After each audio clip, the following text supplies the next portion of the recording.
ಇದರಲ್ಲಿ ಈಗ 1 ಕೋಟಿಯಷ್ಟು ನೀರು, 1 ಕೋಟಿ ಲೀಟರ್ ನೀರನ್ನ ಸಂಗ್ರಹ ಆಗುತ್ತೆ ಒಂದು ಕೆರೆನ ಎಕ್ಸ್ಟ್ರಾ.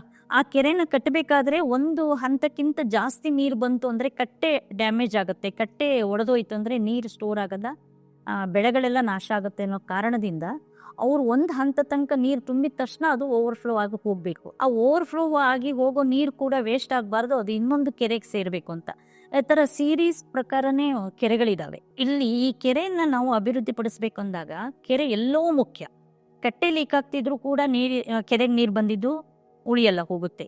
ಸ್ವಿಯೇಜ್ ಗೇಟ್ ಲೀಕ್ ಆಗ್ತಾ ಇದ್ರು ಕೂಡ ಅದು ಹೋಗುತ್ತೆ, ವೇಸ್ಟ್ ಆಗುತ್ತೆ. ಮತ್ತೆ ನೀರು ಬರುವಂತ ಚಾನಲ್ಗಳು ಅದು ಕೂಡ ಹೂಳಿಂದ ಮುಚ್ಚಿ ಹೋಗಿದ್ದಿದ್ರೆ ಅಥವಾ ಎಂಕ್ರೋಚ್ಮೆಂಟ್ ಆಗಿದ್ದಿದ್ರೆ ಅವಾಗ ಕೂಡ ಕೆರೆಗೆ ನೀರು ಬರಲ್ಲ, ಬರೇ ಹೂಳು ತೆಗೆದ್ರೂ ಉಪಯೋಗ ಇರಲ್ಲ. ಹಾಗಾಗಿ ನಾವು ಇಂಟಿಗ್ರೇಟೆಡ್ ಆಗಿ ಕೆಲಸ ಮಾಡೋದಕ್ಕೆ ಆಲೋಚನೆ ಮಾಡಿಕೊಂಡು ನಾವೀಗ ಕೆರೆ ರಿಜುನೇಷನ್ ಕೆಲಸ ಮಾಡ್ತಾ ಇರೋದು.